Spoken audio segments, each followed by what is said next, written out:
Assalamualaikum warahmatullahi wabarakatuh. Bismillahirrahmanirrahim. Alhamdulillahirobbil alamin. Segala puji hanya milik Allah Subhanahu wa Ta'ala, Tuhan sekalian alam yang tidak akan pernah lelah mengurusi makhluknya. Sholawat dan salam kepada Baginda Muhammad Shallallahu Alaihi Wasallam yang memperjuangkan Islam sampai titik darah penghabisan. Hadirin rahimakumullah. Dalam kesempatan yang berbahagia ini, mari terlebih dahulu kita bersyukur kepada Allah Subhanahu wa Ta'ala. Karena masih terus memberikan kita berbagai macam nikmat tanpa peduli seberapa banyak dosa-dosa yang kita lakukan setiap harinya. Dan salah satu nikmat yang paling besar adalah sehat dan keimanan. Dalam kesempatan kali ini saya akan menyampaikan kultum singkat tentang akhlak. Hadirin yang dirahmati Allah, berikut adalah kultum singkat tentang akhlak yang disampaikan di Masjid Universitas Darussalam Gontor. Berislam tingkat akhlak atau ihsan.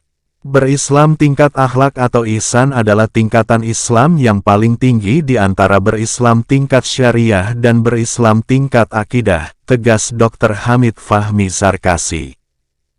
Ihsan yaitu kamu beribadah kepada Allah seakan kamu melihatnya dan apabila kamu tidak melihatnya sesungguhnya Allah melihatmu. Tetapi berislam tingkat ini terkadang masih banyak disalahkan oleh orang yang berislam dengan jalan tarikat. Bertarikat itu berzikir sebanyak-banyaknya kepada Allah dan beribadah sebanyak-banyaknya kepada Allah. Hingga suatu saat ia tidak melakukannya lagi karena ia merasa sudah menyatu dengan Allah. Ini adalah salah satu pemahaman sesat, apabila tidak dibimbing karena ia merasa sudah memperoleh kemampuan seperti karomah, jelasnya. Di dalam Al-Quran ada sekitar 186 ayat yang menyebut kata ihsan dan ternyata ihsan ini perbuatan yang tidak dapat dilihat. Jadi perbuatan yang kita perbuat apakah ini di makom ihsan atau tidak kita tidak tahu karena itu ada di dalam hati kita. Malaikat pun tidak tahu bagaimana suasana hati seorang mukmin, yang tahu hanya Allah karena Allah yang membolak-balikan hati seseorang. Apakah dia beriman atau tidak? Apakah dia bermaksiat atau tidak? Apakah dia ikhlas atau tidak? Di dalam surat An-Nisa ayat 23. Wabil walidaini ihsana. Berbuat baik kepada orang tua atau berbuat jahat padanya tidak ada yang tahu hanya Allah yang tahu. Oleh karena itu ihsan kepada orang tahu harus dilengkapi dengan al-bar, yaitu perbuatan baik seperti selesai melakukan ibadah haji, hajinya haji mabrur, haji yang mendapatkan kebaikan-kebaikan. Di dalam Al-Quran, tercatat bahwa ihsan ada sekitar 22 macam perbuatan diantaranya adalah berihsan kepada orang tua, berihsan kepada tetangga, berihsan kepada orang yatim, berihsan kepada teman dan masih banyak lagi jadi mencakup dengan seluruh aspek kehidupan. Tetapi ada orang yang berbuat ihsan kepada setiap orang, tetapi dia tidak baik kepada diri sendiri itu disebut orang yumanis atau orang Islam yang so yumanis. Dia tidak sholat dan tidak berbuat maksiat, dia selalu berbuat baik kepada setiap orang. Tidak pernah berbuat jahat itu sama saja zolim kepada diri sendiri dan baik kepada orang lain. Itu bagi Allah tidak ada gunanya seperti kalian membayar zakat tetapi tidak sholat.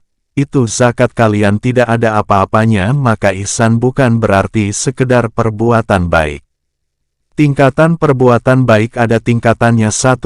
Berbuat baik kepada diri sendiri. 2. Berbuat baik kepada orang lain. 3. Berbuat baik kepada Allah. Perbuatan baik kepada diri sendiri penting, kepada Allah juga penting tapi yang paling baik perbuatan baik kepada orang lain, karena buktinya kalian cinta kepada Allah adalah berbuat baik kepada orang lain. Maka perkataan seorang Sufi Hasan Al-Basri berkata aku lebih suka memenuhi hajat saudaraku daripada itikaf setahun lamanya berarti membantu orang lain pahalanya lebih tinggi daripada itikaf. Itu hanya satu contoh belum lagi berkata baik kepada saudaranya berbaik sangka kepada saudaranya. Maka di sini Al-Ustadz Dr. Hamid Fahmi Zarkasi ingin mengholasohnya. Tingkat ibadah kepada Allah ada 3. Ali bin Abi Thalib berkata tingkat ibadah yang pertama adalah tingkat ibadahnya orang-orang pedagang, karena pedagang ini kalau tidak untung rugi maka ia masih menghitung untung ruginya. Dia hitung pahala-pahala yang besar saja. Orang-orang seperti ini disebut al-ibad atau hamba. Kedua adalah ibadahnya seorang ahli ibadah, dia menghamba kepada Allah, sebagaimana seorang budak pasrah kepada pemiliknya. Seorang budak yang tidak bisa berbuat apa-apa kecuali yang diperintah tuannya. Apa yang dicari oleh orang, ini yaitu dia mencari ridhonya Allah. Apa yang Allah ridhoi ia kerjakan dan apa yang dilarang ia tinggalkan. Jangankan yang dilarang, yang syubhat aja dia tinggalkan. Ketiga, ibadatul arifin yang dia inginkan adalah marifatullah, mengenal Allah. Mengenal Allah itu engkau memahami apa yang menjadi irodatullah dan Allah memahami yang menjadi ridho Allah.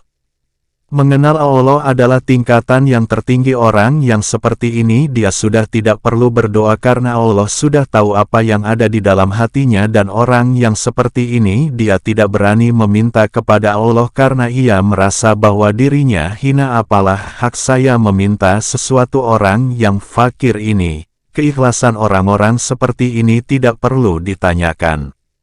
Al-Muhibin hidup itu adalah untuk mencintai Allah seperti hadis ini. Anta ma'amen ahbabta. Dia tidak sholat tahajud, tidak puasa Senin Kamis, tapi ketika ditanya oleh Rasulullah SAW, apa yang kamu miliki? Dia hanya menjawab, saya mencintai Allah dan Rasul-Nya. Berarti kalau tingkat kamu cinta kepada Allah dan Rasul-Nya, sholat sedikit banyak amalnya tetapi semua karena Allah Ta'ala. Hati-hati, sholatnya banyak, puasanya banyak, tapi amal di luar itu tidak ihsan. Tingkatannya itu seperti saja Anda masih berpikir seperti ibadah seorang pedagang. Jadi mari kita awali membiasakan diri beribadah kepada Allah dengan ibadah yang tingkat setinggi-tingginya agar kita meningkatkan keimanan kita setiap hari. Yang dicari bukan pahala meskipun kita yakin akan diberikan pahala oleh Allah. Akan tetapi yang kita cari adalah taqarrub kepada Allah. Apabila kita dicintai oleh Allah hidup di dunia, maka Anda tidak perlu khawatir, maka dari itu kita harus mencintai Allah. Ini adalah tingkatan-tingkatan bagaimana kita berislam, maka Islam adalah amal. Di dalam Quran disebut allazina amanu wa amilu solihati. Jadi berisan seperti ini. Kalau dia berkata, dia tidak berkata yang buruk.